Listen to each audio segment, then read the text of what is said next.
Así que si queréis cualquiera de los dos hacer una introducción sería bueno para dar paso a las preguntas.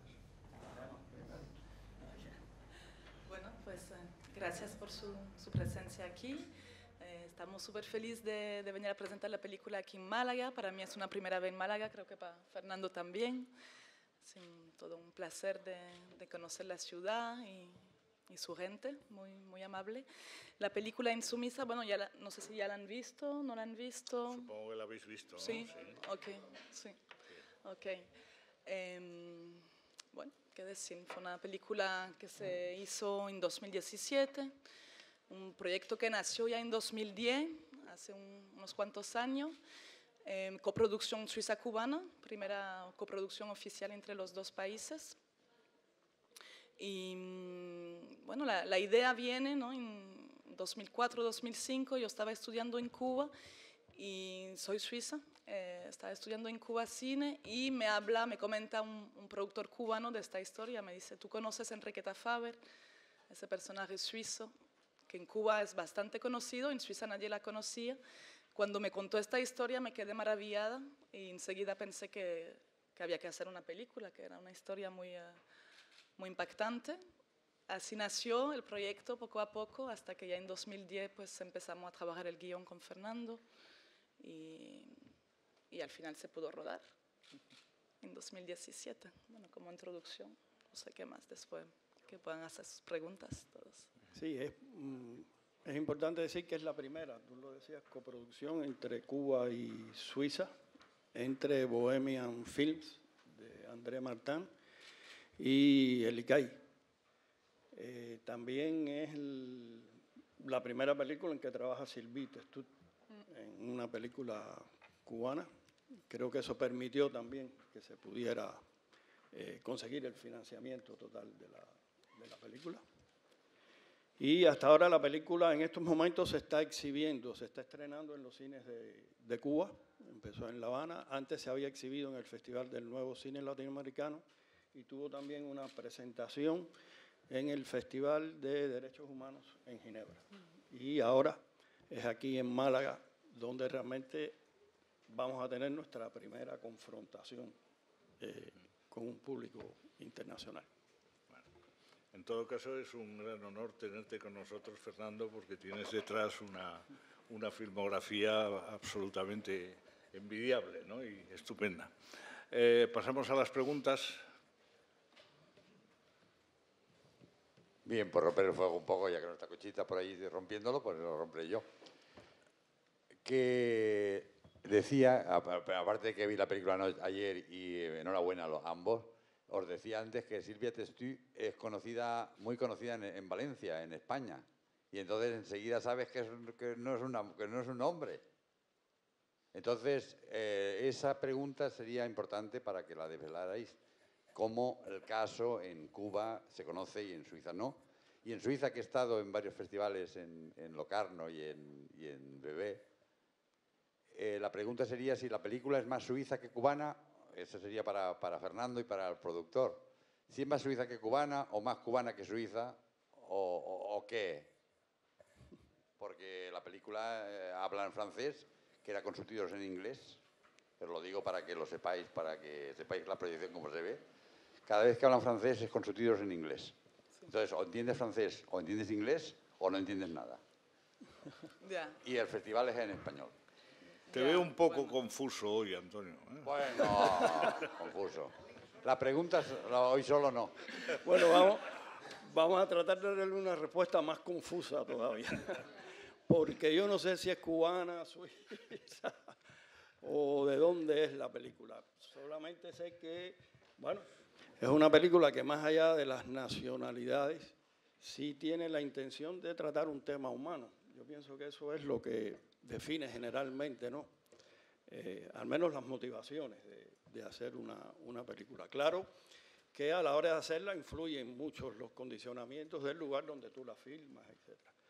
Históricamente se trata de una historia muy cubana, porque ocurre en Cuba. Sin embargo, su protagonista sí es de origen suizo y ya eso marca también una forma de identidad. Pero más allá de los orígenes y las definiciones de nacionalidades, lo que nos interesaba a Laura y a mí era la dimensión humana y su significación social de este personaje.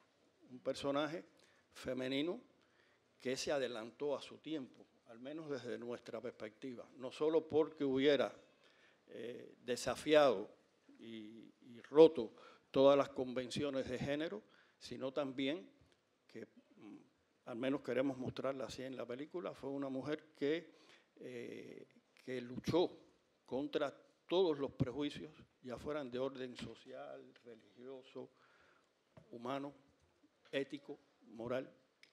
Y ahí es donde está para mí la verdadera definición de este film, más allá de los territorios y las nacionalidades. Sylvie Testud, yo recuerdo que cuando ella leyó el guión y aceptó el papel, lo primero que nos dijo, cuando nos planteamos la caracterización del personaje, ella dijo, en Francia y en Europa, desde que yo aparezca en la película, por mucho que me vista de hombre, van a saber que soy yo. Lo mismo que tú dijiste. Y realmente le dijimos, mira, no nos interesa crear un juego de identidades para que el espectador se descubra quién es el personaje. Lo que nos interesa es la dimensión, ¿no? Y la significación del mismo, más allá de su caracterización. Y, por supuesto, desde el inicio nos enfrentamos a la caracterización de un personaje, digamos, andrógino, que puede ser un hombre femenino o una mujer masculina. Pero eso como una cosa externa. Lo que nos importaba del personaje era, bueno, su humanidad, ¿no? Su manera más allá de los géneros. Eso es lo que yo puedo decir. Laura también puede explicar. Sí, creo que lo has dicho, es eso. Desde el guión incluso no nos habíamos planteado de engañar al espectador, ¿no? Sobre la identidad de Enriqueta. Y por eso desde el principio de la película, de hecho, ya la vemos como monja y ya después ocurre la película. Pero creo que estamos coincidiendo claramente con Fernando sobre eso, sobre lo que nos interesaba era mostrar la esencia transgresora de este personaje y cómo pudo elaborar estrategia para poder vivir fuera del aplaste del orden establecido de la época.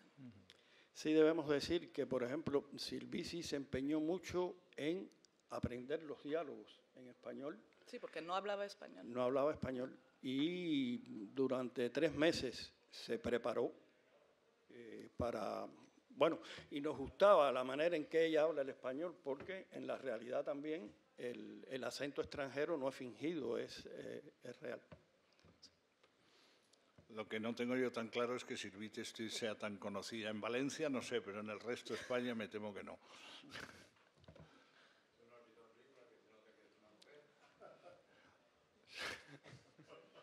Quisiera darle las felicidades a los dos, al productor también por la película.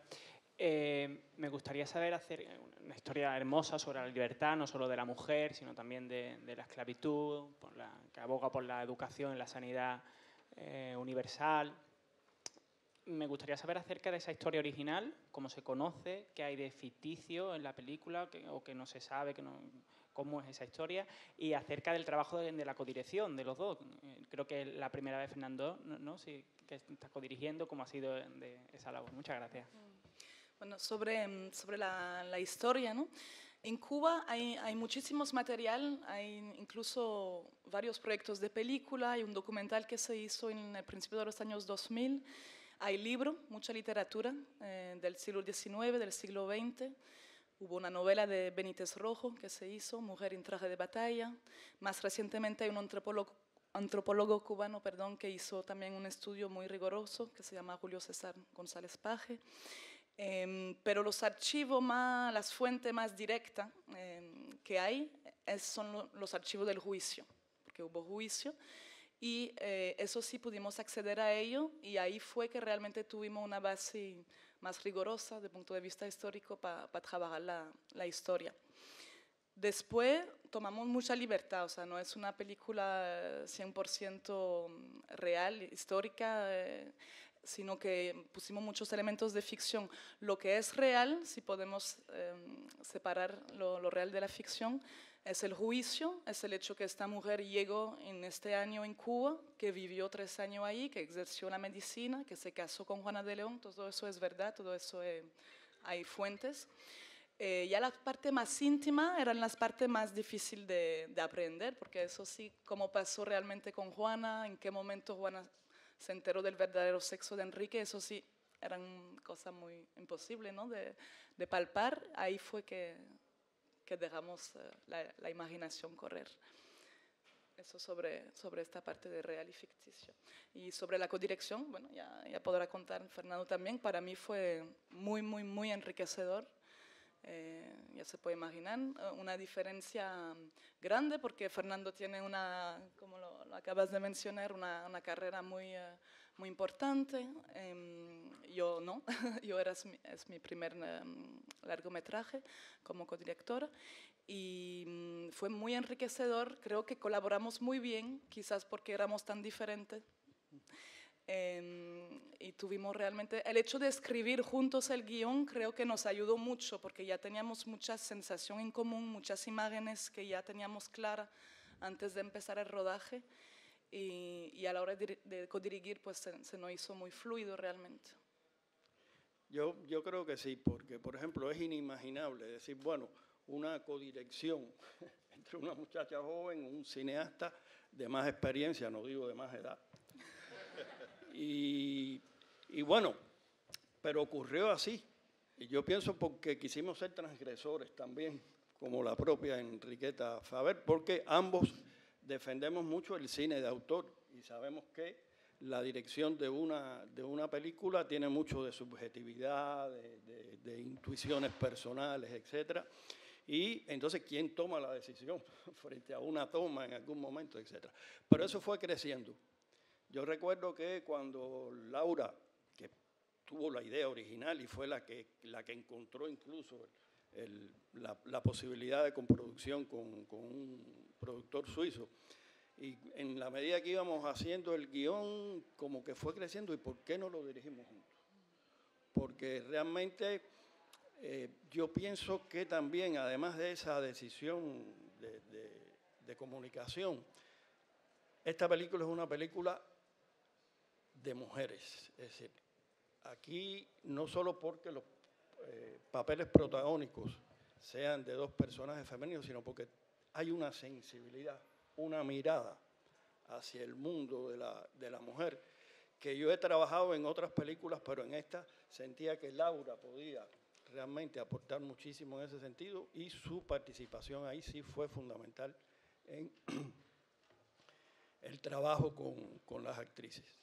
Como ella dijo, durante el rodaje eso fluyó muy bien.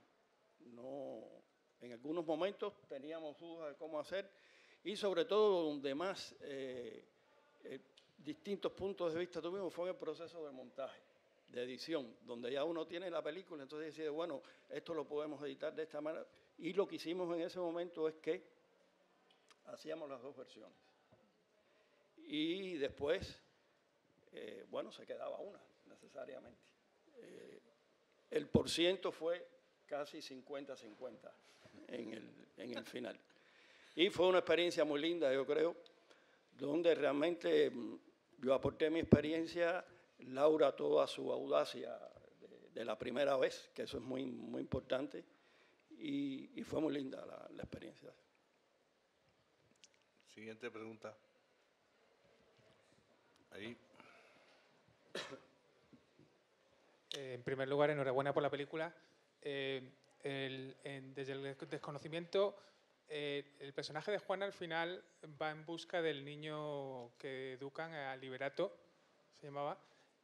No es simplemente a ver cómo ¿existió alguna figura después posterior de Entre los cimarrones que fuera Liberato? ¿Es una ficción que inventan simplemente para expresar que Juana al final digamos que se acobarda, pero luego después al final le echa audacia, ¿no? Como que cala, al final acaba calando el mensaje de Enriqueta en las mujeres. Simplemente eso. Gracias. Sí, Liberato es un personaje ficticio, así que sí, que va por ahí, por lo que está diciendo. Una forma de enseñar esa transgresión también, ¿no? de Enriqueta como al nivel social. Y sí, el hecho de que Juana, a pesar de que en el juicio no tiene la posibilidad, no tiene los recursos, no tiene el coraje quizá de decir lo que fue, ¿no? y tiene que traicionar a Enriqueta, es un poco un momento donde de todas formas lo que recibió de Enriqueta, lo que pudo vivir, se puede expresar, ¿no? Y sí, busca a ese niño y bueno, mata a Benítez, ¿no? Para poder salvar al niño, sí, efectivamente. Sí, no solo Juana, hay otros personajes también, como la esposa de los Garrido, sí, que la ayuda. Sí. La presencia de Enriqueta también le va dejando una posibilidad de una nueva mirada, también con los esclavos. Y con Pepa. Con Pepa, la niña. Siguiente pregunta.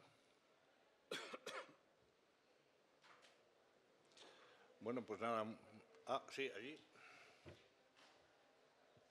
Bueno, quería preguntar a los directores, primero enhorabuena por la película, por la dificultad o no de afrontar una historia de época. Ajá. Bueno, de un principio queríamos que no fuera la película histórica con grande reconstitución, intentamos hacer algo lo más minimalista posible, quedándonos en el realismo, pero de no hacer grandes escenarios también por cuestión de presupuesto, pero sobre todo como una intención artística de un principio que habíamos marcado de centrarnos en los personajes y no en la reconstitución histórica, ¿no? Eso sí fue una intención.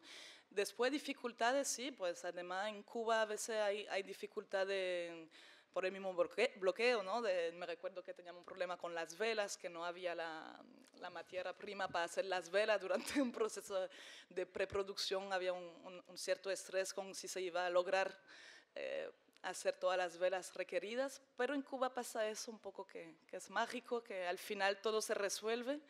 A veces uno no sabe ni cómo, pero pasa.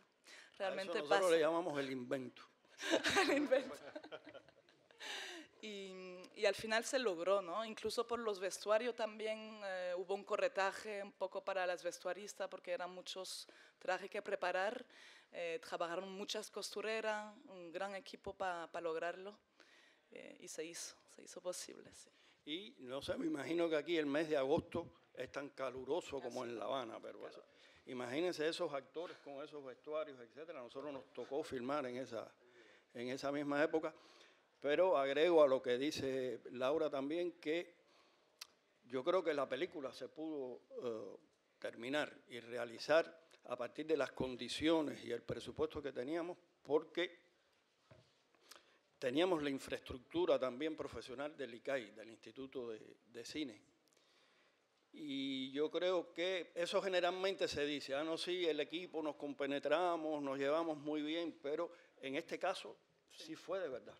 Fue de verdad porque realmente muchos obstáculos se solventaron gracias a la entrega de un equipo, pero no solo entrega, sino la capacidad de ese equipo para resolver, inventar y profesionalmente afrontar eso. Yo creo que, no sé, el ICAI cumple 60 años, es toda una historia, no solo de cine en Cuba después de la Revolución, sino del sentido de la cultura en Cuba y en el mundo, por supuesto.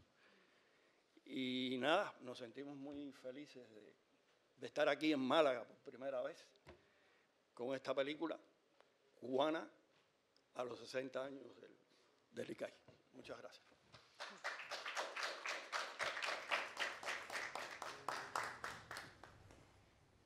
La película, además de que se centra en la famosa médica, que creo que dignificáis mucho la profesión, porque él es médico y lo valoró muchísimo ayer.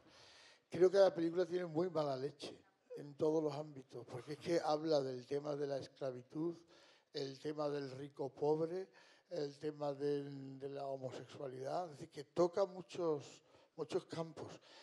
¿Cómo habéis podido condensar eso en tan poco tiempo, dado que incluso viendo la peli parecía que esto tiene materia para una serie, ¿no? Porque hay una cantidad de héroes o heroínas por ahí, como aquí pasó con Málaga, con Norman Betune. Es decir, que hay gente que no se les ha valorado, ¿no? ¿Cómo os habéis enfrentado a eso? Y si hay la posibilidad de que hagáis una serie de televisión, porque el tema da para eso. Bueno, me encantaría de seguir escribiendo y escribir una serie. Hasta ahora no hemos hablado de eso, no se ha comentado de eso. Sí, es verdad que hay muchos personajes de desarrollar. Pues lanzo la propuesta. Con gustísimo. No, y por ejemplo, mujeres que en su época, tomando la personalidad de hombre, transgredieron, hay muchas. La monja Alférez, Isabel Everard, en fin, no me vienen los nombres ahora, ya mi memoria está con 70 y pico años, pero se da mucho esa característica. Y creo que sí. Claro, nosotros tratamos en el guión de abrirnos a muchas perspectivas, pero siempre tratando de concentrarnos en la perspectiva transgresora del personaje. No sé si daría para una serie o no, pero yo no tengo la intención por el momento. Si quisiera hacer ahora una película contemporánea para cambiar, siempre es bueno cambiar de época, aunque también el cine histórico es muy interesante hacerlo, porque uno realmente, recreando esa realidad, navega en el tiempo y se abre a muchas perspectivas creativas. Laura, ¿tienes algún proyecto tú? Sí, estoy trabajando en un documental ahora mismo, un documental sobre la Tricontinental, que fue un evento que tuvo lugar en 66 en La Habana. Un primer intento de unir el tercer mundo, Asia, África, América Latina, en una frente antiimperialista, pudiendo hacer un peso, ¿no? O sea, un repuerto de fuerza, y estoy trabajando en eso. Sí. ¿Alguna cosa más? Sí. Yo trataré de ser un poco pedante para que Mendeléite no me diga nada. Pero la pregunta es para los dos directores, o para el productor también, porque lo pueden conocer. Buil es un actor el que hace de alcalde. La pregunta es si Buil, que es muy conocido en algún sitio, Buil es familia de José, el director de cine, o no lo es porque tiene mi edad, tiene un año menos que yo. El alcalde. Antonio, el alcalde. No sé. No sabemos. Sí, pero no sé si es familia de José. Pues hay que ver de dónde viene el apellido Buil y averiguar todo eso. Sí, bueno. No, lo que sí te podemos dar la información de que es un actor como la copa de un pino. Sí, no, pero es un ser humano muy especial. Extraordinario, muy especial, de verdad. Él realmente no lo conocíamos. Generalmente en las coproducciones, ustedes saben, y él es un actor español que vive en Suiza, pero tiene también la nacionalidad suiza y eso ayudó mucho al equilibrio de las participaciones en la producción. Pero realmente cuando él llegó allá a La Habana, nos bastó un solo día para pensar que lo conocíamos de toda la vida. Y bueno, ahora él también estaba mandando mensajes, que les vaya bien en Málaga, que esto y lo otro. En este momento está en París. Sí, está en una obra de teatro. En una obra de teatro. Y no sé de qué parte de España es. No me toques las narices, Antonio. Tú lo que tienes que hacer es dirigir una película, un remake del Virgo de Vicenteta con Sylvie Stewart.